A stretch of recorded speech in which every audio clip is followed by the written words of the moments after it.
आप सभी को दशहरे की ढेर सारी शुभकामनाएं। आज मैं आप लोगों से कुछ शेयर करना चाहती हूँ। ये देखिए, इस प्लेट का प्रचलन अभी तक गया नहीं और मेरी ये इच्छा है कि इसका प्रचलन इतना बढ़ जाए कि और कुछ हो ही नहीं इसके अलावा। और मैं उन लोगों की शुक्रगुज़ार हूँ जिन्होंने प्लास्टिक प्लेट्स या फ़ोम प्लेट्स की जगह इसे चुना है।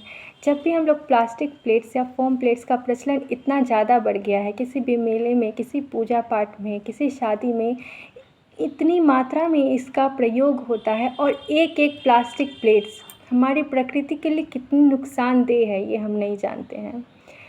अगर हम उस प्लेट्स की जगह इसे चुनते हैं, हाँ उसकी अपेक्षा ये थोड़ा सा महंगा है, तो जो इन्हें अफोर्ड नहीं कर सकते तो चलो, जिनके पास पैसे नहीं उनके पास एक बहाना है, लेकिन जो इसे अफोर्ड कर सकते हैं तो उस फोम प्लेट्स की जगह, उस प्लास्टिक प्लेट्स की जगह इसे अफोर्ड करिए, बायोडिग्रेडेबल प्रोडक्ट्स को अफोर्ड करिए।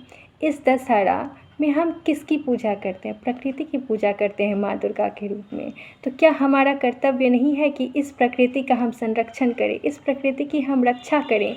क्या इस प्रकृति की असली पूजा इन चीज़ों में नहीं है कि हम इस तरह की चीज़ों का यूज़ ना करके एक बायोडिग्रेडेबल चीज़ों को यूज़ करें और प्रकृति को दूषित होने से बचाएं? माँ दुर्गा की और इस प्रकृति की सच्ची पूजा तभी होगी जब हम अपने चॉइसेस को बदलेंगे और अपने अंडरस्टैंडिंग से, अपने चॉइस से इस प्रकृति की रक्षा करेंगे।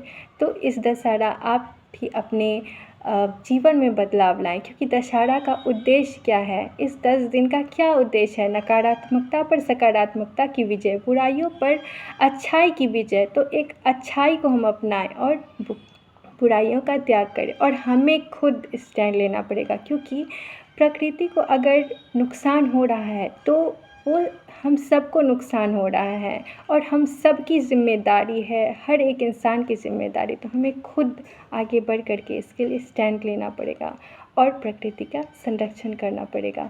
यही सच्चे मायने में माँ दुर्गा की पूजा होगी, इस प्रकृति की पूजा होगी। नमस्कार।